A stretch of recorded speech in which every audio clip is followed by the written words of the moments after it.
16 सोमवार करने वाले, संकट सोमवार वाले जानते होंगे कि शंकर जी को क्या चढ़ता? चूरमा।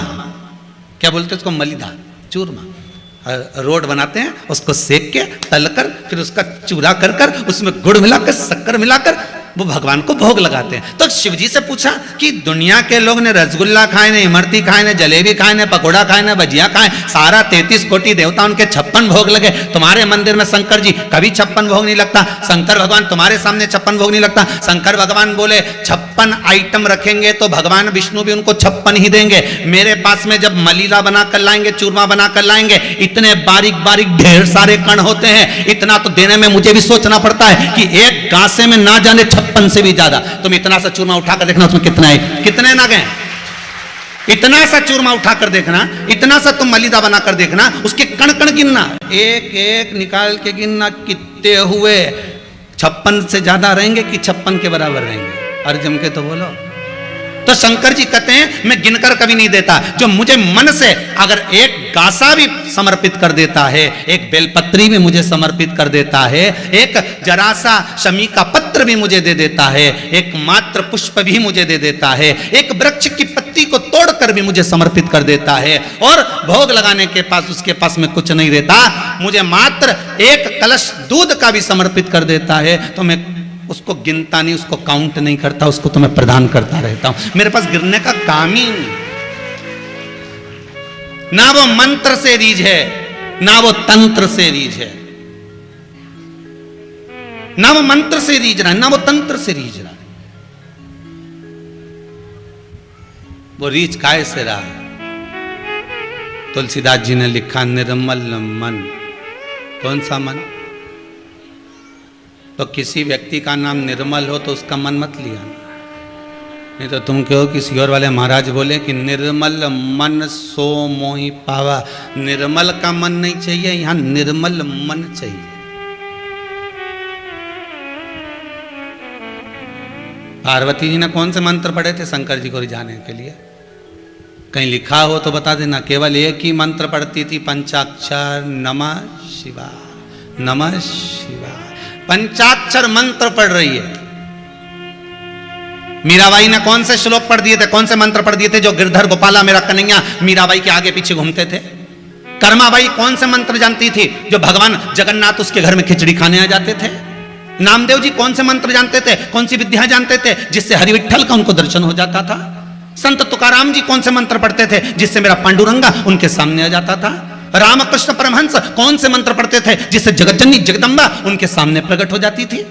भगवान मंत्र और तंत्र से नहीं प्रगटा, भगवान केवल तुम्हारे भाव से प्रगटा है। आप नहीं जानते कुछ, आपको कुछ भी नहीं आता, आप तो उसको दिल से रिझाओ। तो हमने दौसा राजस्थान में कथा करी थी, तब कहा था, और इससे भी पहले अगर YouTube पर कथाएं डली हों तो उनको निकाल निकाल कर सुनना। हमने 50 बार कहा कि हमको संस्कृत नहीं आती। सुना कि नहीं सुना पहले भी? अरे बोलो तो जम के, बोला है ना, नहीं आती। और ये भी शिव महापुराण की कथा हो, भागवत पुराण की कथा हो, देव अधिदेव महादेव बाच रहे हैं और देव अधिदेव महादेव सुन रहे हैं और देव अधिदेव महादेव करा रहे हैं। अपनी सामर्थ्यता नहीं, हमारी कोई सामर्थ्यता नहीं।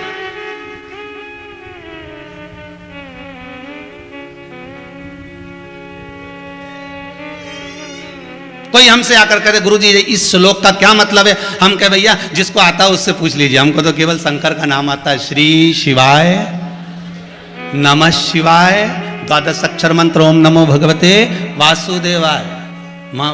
जिसको आता है उससे पूछो, हमें तो जो आता है वो सामने, जो सम्मुख में आएगा वो सामने। बस उस पूजन का फल क्या है, उस पूजन का आनंद क्या है, ये परमात्मा ही दे सकता। कल अवस्थी परिवार जो भोपाल से आया है, इनके कोई रिश्तेदार शायद महाराष्ट्र से आए। कहाँ बैठे, जरा खड़े होंगे, इनको माइक दीजिएगा जरा।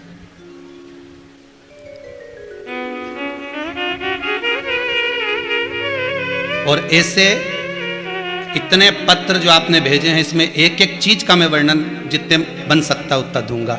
ये अवस्थी परिवार के कोई रिश्तेदार आए हुए हैं। कल बता रहे थे गुरुदेव, आपने जो श्रावण के महीने में शिवरात्रि का जो पूजन कराया था, जिसमें गुलाब के फूल और काली मिर्च चढ़ी थी, तो उस पूजन को सावन के महीने में हम जब कर रहे थे, और ऐसा केवल एक चमत्कार बताने वाले ये नहीं, रोज 50 आते हैं और एक ही बात कहकर जाते हैं कि उस पूर्णिमा, उस शिवरात्रि की पूजन का ये फल हुआ। आज भी एक बालक सुबह, आप लोग यहाँ थे जो होंगे उनको मालूम होगा, वो दरवाजे से दंडवत करते करते करते करते यहाँ तक आया हो। किस किसने देखा, जरा हाथ उठाओ, देखा है आप लोगों ने जी?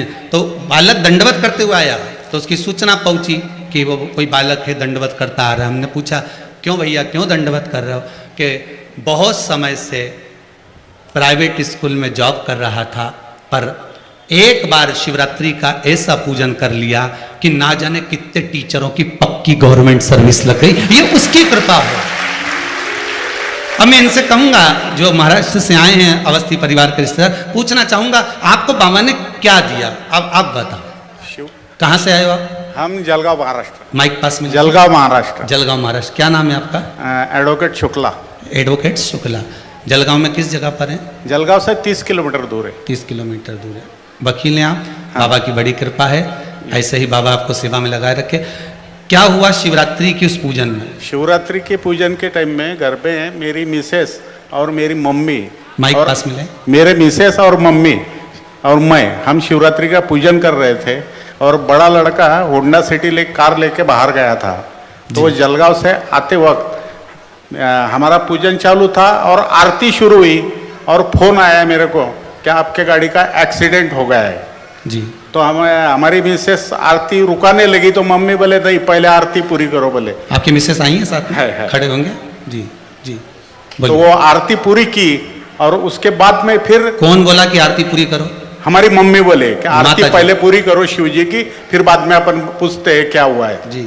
तो फिर उसके बाद में आरती पूरी करने के बाद 5 मिनट से बड़े लड़के का ही फोन आया जी, कि पापा गाड़ी पूरी पलटी हो गई है, चारों चक्के ऊपर है, मैं बाहर कैसा आया ये मुझे पता नहीं, और मेरे को खरोच भी नहीं है। बाबा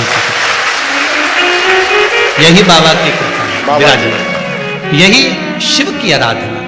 अब एक पत्र देखिए, बहुत सुंदर सुंदर पत्र आए हैं, पर इतने तो नहीं पढ़ सकूंगा, पर जितना बन सकता है।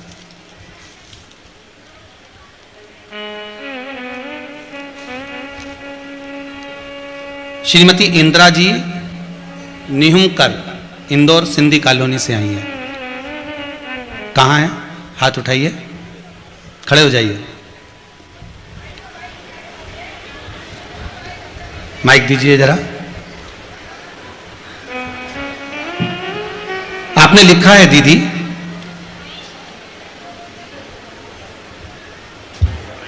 श्री शिवाय नमस्तुभ्यम महाराज, फरवरी में रुद्राक्ष महोत्सव में आई थी। इंदौर सिंधी कॉलोनी से मैं अपनी कमर से बहुत लाचार थी। 17 साल से मुझे कमर की तकलीफ थी, जो कभी डॉक्टरों से भी ठीक नहीं हो पाई। रुद्राक्ष उत्सव में अब मैं आपके मुख से सुनना चाहूंगा। दीदी बताएं, क्या बाबा ने कृपा करी आपको? सर मैं 17 साल से बहुत कमर से परेशान थी। कहाँ से आए हैं आप? इंदौर से। इंदौर से। क्या नाम है आपका? इंदिरा जी। सिंधी कॉलोनी जी। बहुत परेशान थी, डॉक्टरों ने ऑपरेशन का भी बोल दिया था, पर ऑपरेशन नहीं कराया। इस बीच में मेरे हस्बैंड भी चले गए, बहुत परेशान हुई मैं। पर यहाँ आई मैं पहली बार कब आए थे यहाँ? रुद्राक्ष महोत्सव में जी। बस जब से फिर मेरी कमर में थोड़ा आराम होने लगा और बिल्कुल अच्छी हो गई। आप दवाई गोली सब बंद कर दी? सब बंद कर। बाबा की कृपा, धन्यवाद बेटी, यही बाबा की कृपा। माइक ले लीजिए। शिव उपासना का फल क्या है? ना तो कुबेरेश्वर धाम में कोई बेल दी जाती है, ना कोई भभूति दी जाती है। इस कुबेरेश्वर धाम में ना कोई तंत्र विद्या, ना कोई मंत्र विद्या, यहां तो केवल एक ही है, और वह देव अधिदेव महादेव है। कंकर में शंकर समाया है। आप शिव को बस पहचान जाओ। शंकर है क्या? दुनिया के लोगों ने उनको पिटारे में बंद कर कर रख दिया था। जैसे सांप को पिटारे में बंद कर कर नहीं रख देते, ऐसे लोगों ने शिव जी को बंद कर कर रख दिया था कि शंकर कुछ ही नहीं, बस आपको जपना है, इनको जप लीजिए, उनको जप लीजिए, ये पूजन कर लो, ये कर लीजिए, ये कर लो। पर शिव महापुराण की कथा कहती है इधर उधर मत भटको, जिसके पास में अंत समय में जाना है। भगवान विष्णु बैकुंठ के देवता हैं, ब्रह्मा ब्रह्मलोक के देवता हैं और मृत्यु लोक का देवता है मेरा देवाधिदेव महादेव, जो मृत्यु लोक में रह रहा है, मृत्यु लोक का देव है। तो आपका जीवन का सर्वस्वता ध्यान करेगा। पड़ोसन को कितनी भी चाय पिला लेना, जायदाद का हिस्सा नहीं देगी। तुम्हारे यहां की पड़ोसन हो तो बात दूसरी है, हो दे दे। हमारे सियोर की तो नींद है दादा।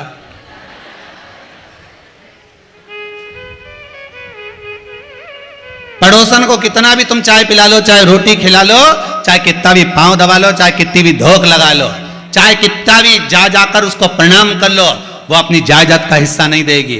पर सास कितनी भी गाली दे ले, अपशब्द कह ले, कितना भी झगड़ ले, तो भी जायदाद का हिस्सा तुम्हें ही देगी, सियोर वाला महाराज के नहीं। जायदाद का हिस्सा वो तुम्हें ही देगी। चाहे कितना भी झगड़ लो, कितना भी लड़ लो, कितना भी परेशान कर लो, और सास देगी तो तुम्हें ही देगी, उसके सिवाय किसी को नहीं दे सकती। भले वो जाके वृद्धाश्रम में रह लेगी, पर जायदाद अरे जम के तो बोलो तुम्हें ही देगी। उसी तरह मेरा देवाधिदेव महादेव है, मृत्यु लोक में रहते हैं, कंकर शंकर है। तुम चाहे किसी को भी भज लो, पर अंतिम समय में साथ यही देगा। जब दुख आएगा शिव खड़ा मिलेगा, जब कष्ट आएगा शंकर सामने मिलेगा, दुख कटेगा। भोला सब दुख काटो,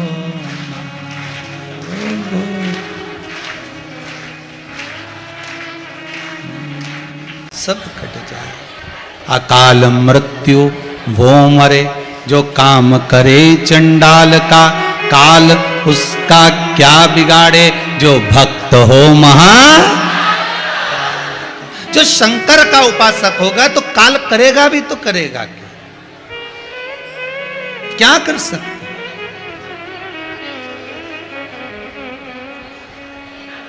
महाराज काल करे भी तो क्या करेगा। शिव महापुराण की कथा कहती है, भगवान शंकर का संवाद कहता है, सुंदर पुराण कहती है कि बिंदुक के जाने के बाद में चंचुला देवी ने जो शिव महापुराण की कथा का रसास्वादन ग्रहण किया है, वो जीवन का सुख देने वाला। क्या देने वाला है? सुख देने वाला। अगर चंचुला देवी ने, और किस लिए सुन रही है चंचुला देवी, कि मेरा पति जो प्रेत योनि में पड़ा है उस प्रेत योनि से छूट जाए, उस प्रेत योनि से मुक्त हो जाए। चंचुला देवी अगर कथा सुन रही है तो पति को प्रेत योनि से मुक्त करने के लिए श्रवण कर रही है, मुक्त करने, बस छूट जाए ये प्रेत योनि से। एक बात हमेशा ध्यान रखिए, अपने जीवन में उतार कर रखिएगा, यदि आप भगवान की भक्ति में लगे हुए हो तो जीवन की सार्थकता, जीवन की एक सार्थकता। अच्छा एक बात और अच्छे से समझ लो, मान लो आपके यहां कोई आया और आकर दरवाजे से बोला, ए जा तेरे पिताजी के बोल बेरू सिंह आया है, जा बोल क्या। छोरा अंदर गया और अंदर जाकर वापस बाहर आकर बोला, पिताजी अभी नहीं मिलेंगे, अखबार पढ़ रहे हैं। क्या पढ़ रहे हैं? जम के बोलो जरा, अखबार पढ़ रहे हैं। अब भैरू सिंह के गुस्सा आएगा कि नहीं आएगा, कि मैं इतनी दूर से मिलने इससे आया हूं और ये अखबार छोड़ के नहीं आ सकता। बोलो गुस्सा आए कि नहीं आए? तुम भी किसी के यहां जाओ और तुम जाकर के जरा अंदर जाके बोलो तुम्हारे पापा से कि मिलने आए, और अंदर से आके बोले अभी अखबार पढ़ रहा है, नहीं मिलना, अभी अखबार पढ़ रहा है, वो नहीं आ रहे बाहर। तो इसने फिर कहा, जा जाकर बोल कर आ तेरे पिताजी को। फिर वो गया, पापा पिताजी पिताजी बोले बोल दे अखबार पढ़ रहे हैं। ये फिर आ गया। अरे मैंने बोला तो पिताजी अखबार पढ़ रहे हैं, वो नहीं आने वाले अभी यार। इसको गुस्सा आ गया, खूब क्रोध आया, खूब आड़ा टेढ़ा बोला। अगर तुम भी होते तो यही करते। बोलो तो सही कि इतनी दूर से 8 किलोमीटर 10 किलोमीटर 20 किलोमीटर दूर से अपन उससे मिलने जाओ और व्यक्ति अखबार छोड़कर नहीं आए मिलने, तो गुस्सा नहीं आएगा? अब तुमने तो आड़ा टेढ़ा बोला, गुस्सा भी आया, अब शब्द भी बोले। बताओ कैसा व्यक्ति है, कैसा गंवार व्यक्ति है, इसको समझ में नहीं आता। मैं इतनी दूर से आया और ये कैसा, बताओ अखबार नहीं छोड़कर आ सकता। और मालूम पड़े अब तुम अब की बार फिर उससे मिलने गए और मिलने कर तुमने कहा जा तेरे पिताजी से बोल भेरू सिंह आया है। और छोरा गया अंदर और अंदर से वापस आया। पिताजी गीता जी का पाठ कर रहे हैं, अभी बोल रहे हैं कि आ जाएंगे। गीता जी पढ़ रहे हैं और क्यों तो मैं उठा दूं? नहीं नहीं नहीं मत उठा, पाठ करने दे इसको, पढ़ लेने दे। तुम किसी के जाओ और कोई आकर कह दे जा तेरे पिताजी को कहे, और वो कहे कि रामायण पढ़ रहे हैं, रामायण का पाठ कर रहे हैं, और फिर आप गुस्सा करोगे? जम के तो बोलो नहीं। और वो कह भी रहा है, आप कहो तुम पापा को उठा देता हूं। नहीं नहीं दादा, वो रामायण पे से उठे, राम जी मुझे उठा दे, रहने दे दादा, तू ऐसा काम करे ही मत। नहीं उनके तो पूरा पढ़ने दे तू तो दादा। नहीं तुम बोलो तो उठा दूं मैं। नहीं नहीं पढ़ने दे। अब तुम्हें गुस्सा आएगा? नहीं।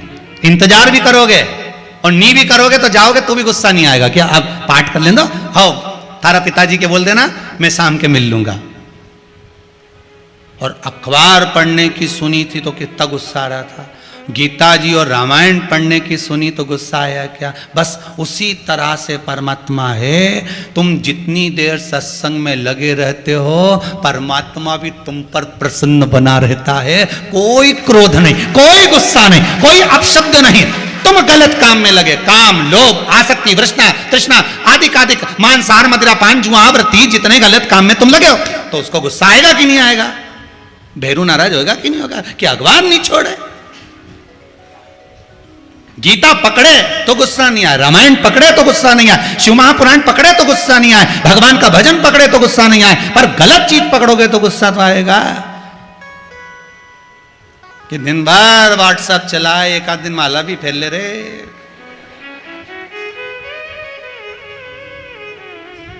टच स्क्रीन के चक्कर में पड़ा, इसको भी तो टच कर ले रे, उसका भी भजन कर ले। भगवान नहीं देखता मंत्र क्या है, भगवान नहीं देखता तंत्र क्या है, भगवान नहीं देखता तुम्हारी विद्या क्या है। भगवान तो देखता है तुलसीदास जी का चौपाई निर्मल मन सो मोहि पावा। भगवान केवल भाव देखता, केवल भाव। और मीराबाई के कोई मंत्र नहीं आता था, जब भी गाती थी तो भगवान को रिझाने के लिए।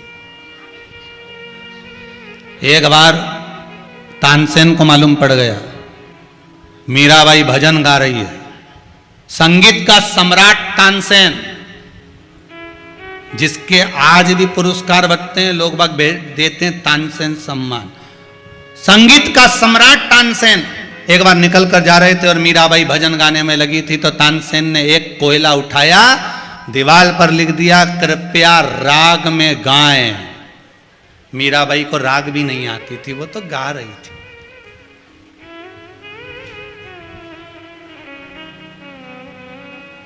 उनको कंपटीशन में उतरना है, इसको कौन सा कंपटीशन करना है? अरे बोलो तो सही। बहू तो 2 घंटा तक पेंसिल से लाइन खींचे, फिर डब्बा भरे, फिर बिंदी लगाए, फिर पहले तो काजल ऐसे लगाते थे, आजकल ना जाने ऐसा कौन सा ब्रश आया है, ऐसा ऐसा अब ऐसा ऐसा करके फिर भुकोटी पे कुछ लगाए, और भुकोटी ज्यादा वैसी हो जाए तो कुछ वो तो उसको तो करना। अभी बूढ़ी अम्मा से कोई कह दे, बूढ़ी अम्मा से कोई कह दे कि तैयार हो जा, तो ऊंचा उछाया बाल भी कंगा फेरी ले, ऊंचा उछाया पी। और आजकल तो नया नया बक्का लगे ऐसा, और कोई बूढ़ी अम्मा से कहते तो वो तो लाल कलर का रिबन बांध बना के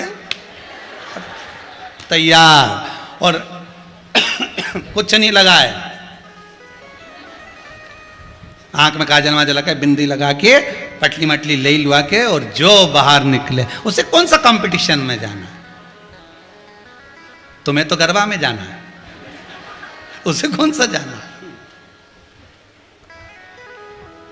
तो कंपटीशन, मीराबाई को कौन सा कंपटीशन करना था?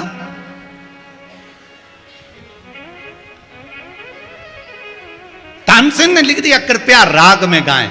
मीराबाई भजन गाकर उठी, दो चार लोगों ने कह दिया मीरा अभी तानसेन निकला था, संगीत का सम्राट तानसेन निकला था, तुम्हारे लिए लिखकर गया है और कहकर गया मीरा को दिखा देना। लिखा हुआ था दीवाल पर कृपया राग में गाएं। मीराबाई ने कोयला उठाया, राग के आगे लिख दिया अनु। क्या लिखा? अनु। अब क्या हो गया? कृपया अनुराग में गाएं। मीराबाई ने हाथ जोड़कर कहा तानसेन तक खबर पहुंचा देना कि राग में दुनिया को प्रसन्न करने के लिए गाया जाता है, अनुराग में परमात्मा को प्रसन्न करने के लिए गाया जाता है। मीरा राग नहीं जानती, अनुराग जानती है। भगवान मंत्र नहीं जानता, भगवान तंत्र नहीं जानता, भगवान विद्या नहीं जानता, भगवान तुम्हारा दिल जानता, भगवान तुम्हारा मन जानता है।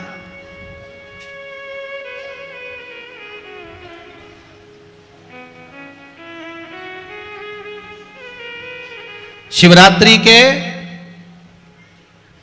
उस पूजन में लोगों ने, बहुत सारे विद्वज्जन ने बहुत सारे शब्द कहे। कोई ने कहा जो महाराज जी ने पूजन कराई वो मैं संकल्प गलत करा दिया, तो मंत्र कौन बोल रहा था? महाराज बोल रहा था।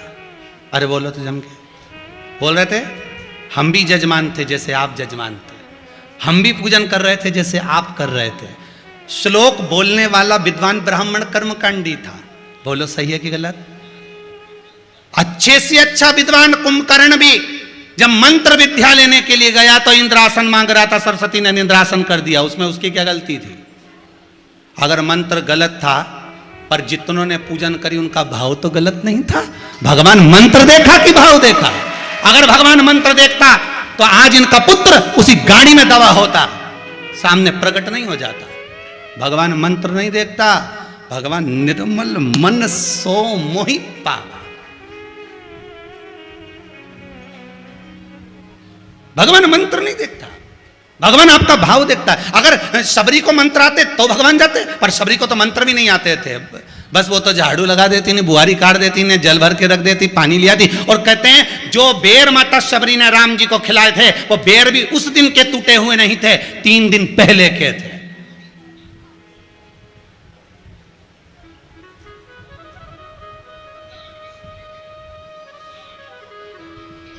तीन दिन पहले के, और वो बेर शबरी दे रही है, चक चक कर दे रही है, प्रदान कर रही है, क्योंकि शबरी को कुछ नहीं आता। शबरी तो भिलनी की जाई, भिलनी है, एक भील के घर की पुत्री है, वो क्या मंत्र बोलेगी साहब? भगवान मंत्र से नहीं रिश्ता, भगवान तंत्र से नहीं रिश्ता, भगवान विद्या से। एक कई लोग कहते हैं कि उसने विद्या कर दी, दुकान बंद हो गई, उसने ऐसा कर दिया, हमारा व्यापार बंद हो गया। ऐसा अगर कोई करता रहता तो हमने पहले भी कथा में कहा, इतने बड़े बड़े पद पे लोग पहुंच गए, उनको कोई छू मंत्र कर देता झट से नीचे गिर जाता। इतनी बड़ी बड़ी फैक्ट्रियां चल रही, उनके मालिक को कोई नहीं गिरा दिया। तुम्हारी कपड़ा की दुकान पे ही आया नींबू पटकने, तो तुम दुकान पे लिख दो, इतना बड़ा पर्चा लगा दो, एक नींबू मत पटको, 10 पटक के जाओ, अचार तो डाल लेंगे। इतने से नींबू से क्या होगा? एक नींबू।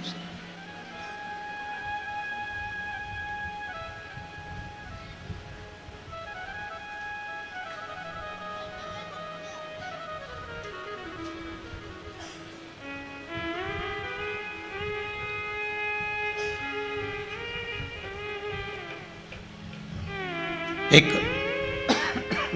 सास ने अपनी बहू को समझाया, देख बेटा नई नई शादी हुई है, मेरे बेटे को गुस्सा बहुत है, मिर्ची जैसा तीखा है, तो उससे बिल्कुल मत भिड़ना। इतने में बहू भी सिर पे पल्लू लेके बोली, चिंता मत करो, मेरी मम्मी ने मिर्ची का अचार डालना मुझे सिखाया है। काय को चिंता करती है? कि कितनी भी तीखी हो,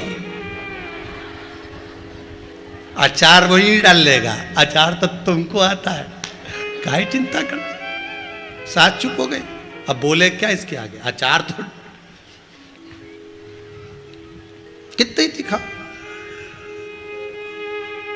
शिव महापुराण की कथा कह रही है, शंकर का अनुमोदन कर रहा है, भगवान मंत्र तंत्र से नहीं, भगवान तो निर्मल मन से रीझ गया। मेरी यशोदा रानी को तो कुछ भी नहीं आता था, कन्हैया को उखल से बांध दिया था, भगवान को उखल से बांधा है। ब्रज की गोपियों को कुछ नहीं आता था, लहंगा धरो शीस पे, दही चूनर पाँव। आज के जमाने में तो आप श्रृंगार करना भी जानते हो, पर ब्रज की गोपी तो वो भी नहीं जानती थी। लहंगा सिर पे धर लिया, चुनरी पाँव में बांध ली, लाली दई नयन में लिपस्टिक कहाँ लगाई, सुरमा दिया होठ, काजल कहाँ लगाया, होठ में। दांत थोड़े लंबे लंबे थे, काले काले होठ थे।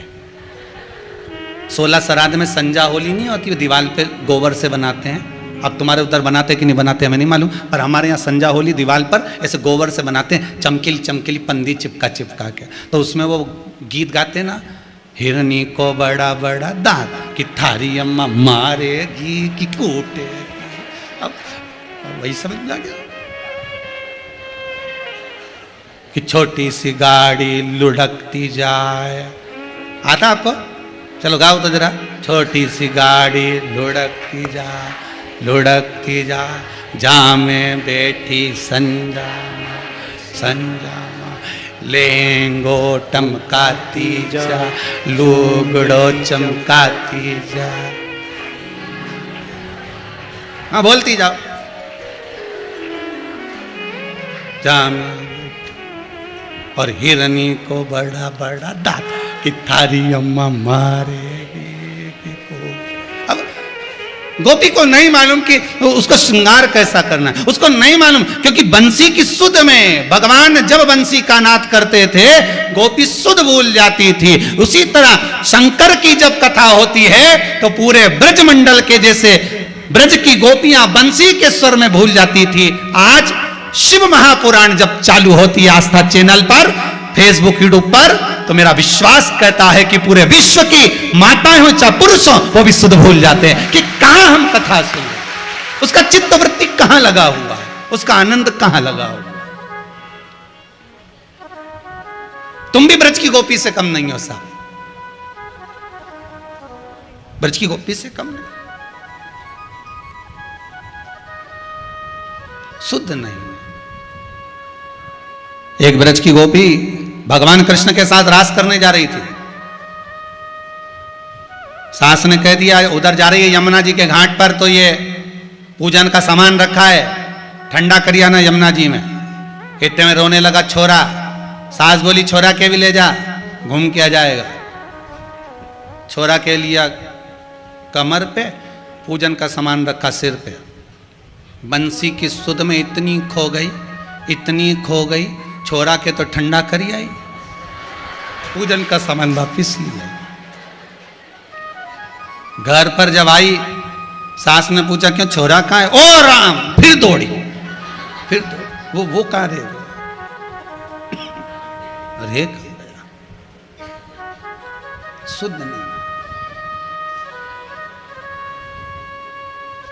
अब ब्रज की गोपी कोई मंत्र बोलती थी क्या?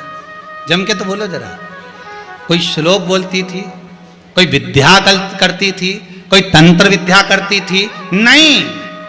ब्रज की गोपी तो केवल एक काम करती थी कि दैया भी अगर बिलोती थी तो तेरी सूरत में देखूं नगीना में, शाम आओगे कौन से महीना में। भगवान को हर पल, हर घड़ी, हर क्षण प्रेम से, करुणता से, मन से पुकार लेती थी। हम आपसे भी कहेंगे ये जरूरी नहीं कि आप हरिद्वार जाकर बैठ जाओ। हम आपसे भी कहेंगे ये जरूरी नहीं कि आप कहीं तीर्थ में जाकर बैठ जाओ, आप कहीं साधना में जाकर बैठ जाओ। आप तो अपने घर में रहो और भगवान का इतना भजन करो, भगवान का इतना स्मरण करो कि मेरा विश्वनाथ, मेरा महाकाल राजा उज्जैनी छोड़कर तुम्हारे दरवाजे पर आकर खड़ा हो जाए। उतना भजन होना चाहिए, उतना तपबल होना चाहिए। फिर वो आए, उज्जैनी छोड़ो भोलाना, उज्जैनी छोड़ो भोलाना, तने याद सता ओ काशी के भोलाना, ने तारी याद सताए रे। भगवान को केवल हे भगवान, हे परमात्मा, हे शिव, हे करुणा सागर, हे राम, हे कृष्ण, हम कुछ नहीं जानते। हम तो केवल एक ही बात जाने जो तुलसीदास जी ने कहा कि कलयुग केवल नाम आधारा, सुमर सुमर नर पारा। और इसके सिवाय केवल एक बात जाने कि निर्मल मन से जो मिल जाएगा वो आनंद का सुख पा जाएगा। कौरवों ने भगवान कृष्ण के पास खड़े होकर 13 क्षोणी सेना मांग ली और अर्जुन से भगवान बोले अब सेना नहीं। अर्जुन कहता है तुम अकेले ही काफी हो। भगवान बोले मैं युद्ध नहीं लड़ूंगा। अर्जुन कहता है मुझे युद्ध की जरूरत भी नहीं है। समझौता कराना तो जानते हो ना, बहुत है उतना। केची तो बहुत मार्केट में मिल जाए, घर में भी तुम्हारी ड्राज में केची तुरंत कोई कह दे ला केची ला के दे, ड्राज खोली केची निकाल के ला दो, बोला ना लाओ कि लाओ। केची तो तुम 2 मिनट में कोई का कह दे ला जाओ केची लाओ, तुरंत निकाल के ला दो।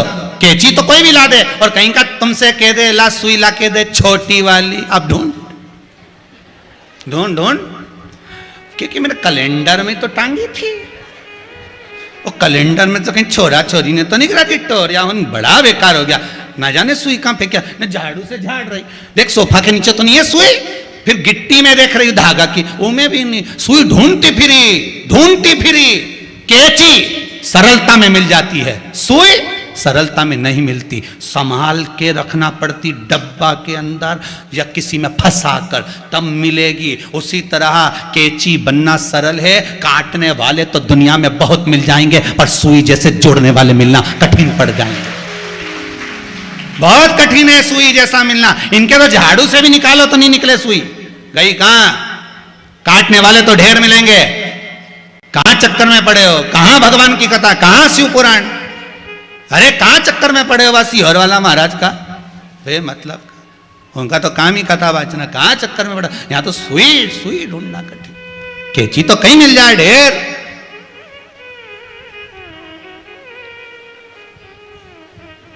ढेर मिले।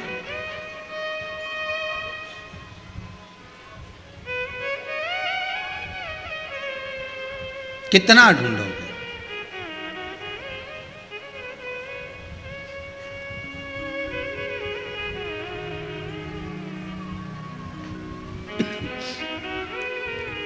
यहां जहां आप बैठ के कथा सुन रहे हो ना, इस हॉल में कथा होती है तब तक तो आपको जगह दिखती है, बैठ जाते हो। जैसे ही कथा 2 बजे छूटेगी, 2:30 बजे इस हॉल में आके देखना तो सबका गद्दा लगा मिल जाएगा। हमारी जगह है जगह।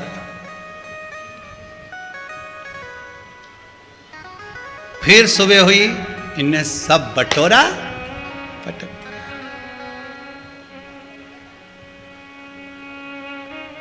धन्य हैं आप, आपकी भक्ति। बस ऐसा ही चाहिए। एक बार गद्दा लगा दिया तो उठो ही नहीं। हमारी जगह पर कहाँ बैठने थे, पर कोई आसक्ति नहीं, कोई मोह नहीं। गद्दा उठाया, ऑफिस में धरिया, ओढ़ने का ब्लैंकेट उठाया, धरिया, खुद का बैग भी पटक दिया। कोई आसक्ति नहीं तो एक जरा सा बैग हो तो यूं दबाती फिरे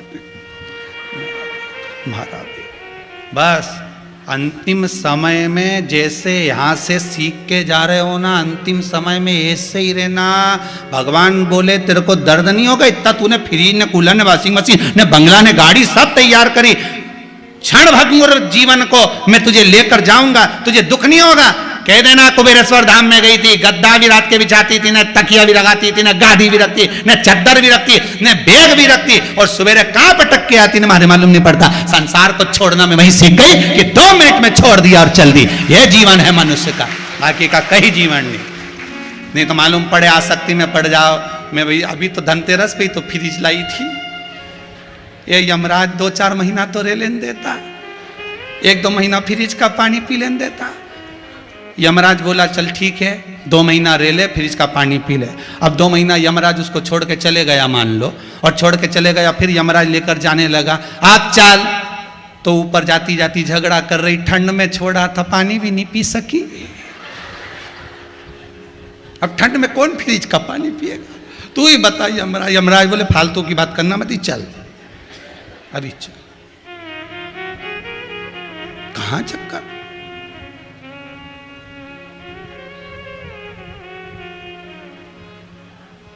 उपासना हो उसमें विद्या नहीं, उसमें बंधन। महाराज एक बार चंद्रदेव भगवान शिव के पास आए, भोलेनाथ जी से आकर कहा प्रभु मैं आपसे कुछ कहना चाहता हूं। भगवान बोले बोलो क्या कहना चाहते हो। प्रभु जब समुद्र का मंथन हो रहा था, उस मंथन में जो अमृत निकला है, जो धन्वंतरी जी अमृत लेकर निकले,